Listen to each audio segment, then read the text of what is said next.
موتور یخچال یا همون موتور کمپرسور کولر فرق نمیکنه. با مولتی متر این دو پای پایینی 65،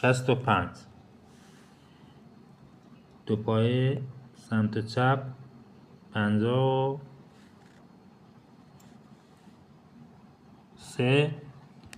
این پای بالایی با پای سمت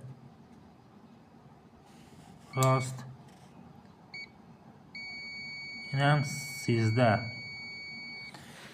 حالا ما نوشتیمشونه،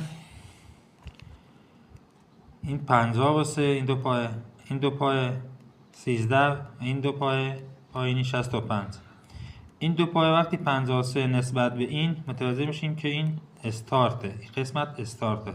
پای استارت قدرت بیشتری داره برای راه اندازی، بعد این هم کمتره رانینگ، و این که بیشتره روبروش متوجه میشیم کامانه.